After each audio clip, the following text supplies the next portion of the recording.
आज की कहानी है सिर्फ हम। उनकी शादी के 3 साल हुए थे और वो दोनों बहुत खुश थे। बैठे बैठे एक दिन पत्नी के मन में विचार आया, अगर मैं अपने पति को छोड़कर चली जाऊं तो क्या होगा? पति कैसे रिएक्ट करेगा और फिर वह क्या करेगा?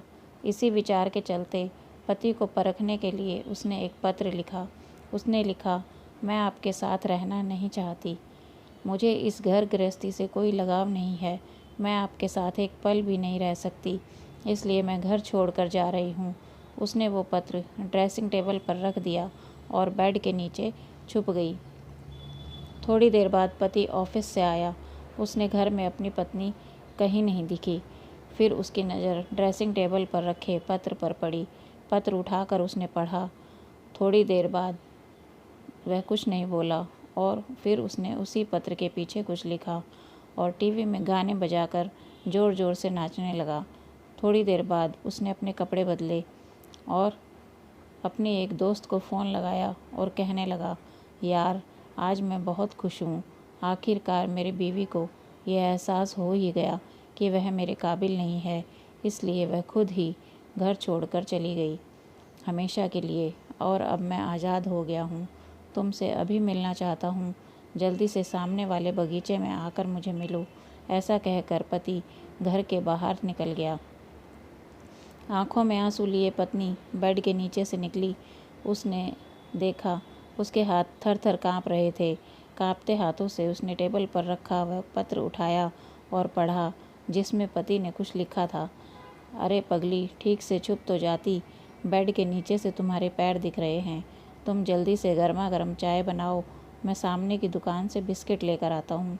मेरे जीवन में खुशी तुम्हारे होने से है। आधी खुशी तुझे सताने में और आधी तुझे मनाने में। आखिर में तो हम दोनों ही साथ रहेंगे ना। चाहे हम झगड़ें, चाहे एक दूसरे की टांग खींचें, चाहे एक दूसरे को बुरा भला कहें, पर फिर भी एक दूसरे पर दादागिरी करने के लिए आखिर में तो हम दोनों ही रहेंगे ना। जो बोलना है बोलो, जो करना है करो। जब चश्मे गुम जाएंगे तब एक दूसरे के चश्मे ढूंढने के लिए आखिर में हम दोनों ही रहेंगे ना। कभी मैं गुस्सा हो जाऊं तो तुम मुझे मनाना, कभी तुम रूठो तो मैं तुम्हें मना लूँगा। एक दूसरे को लाड़ लड़ाने के लिए आखिर में तो हम दोनों ही होंगे ना।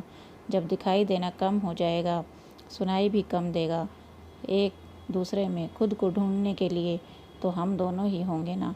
जब घुटनों का दर्द बढ़ जाएगा, कहीं आना जाना भी बंद होगा, तब एक दूसरे का सहारा बनने के लिए हम दोनों ही होंगे ना। जब हमारा साथ छूटेगा, अंतिम विदाई होगी, तब एक दूसरे को माफ़ करने के लिए आखिर में हम दोनों ही होंगे ना। आखिर में सिर्फ हम और सिर्फ हम ही होंगे ना। इसलिए कभी जाने की बात मत करना। पत्र ख़त्म होते ही पत्नी का रो रो कर बुरा हाल हो गया। उसे पता चल गया कि उसका पति उससे बहुत प्यार करता है। उसने कसम खाई कि भविष्य में वो ऐसा कभी नहीं करेगी और जल्दी से चाय बनाने रसोई में चली गई। दोस्तों, अगर आपको यह कहानी पसंद आई हो तो please like, share and comment my channel शिक्षा बाई स्टोरी। धन्यवाद।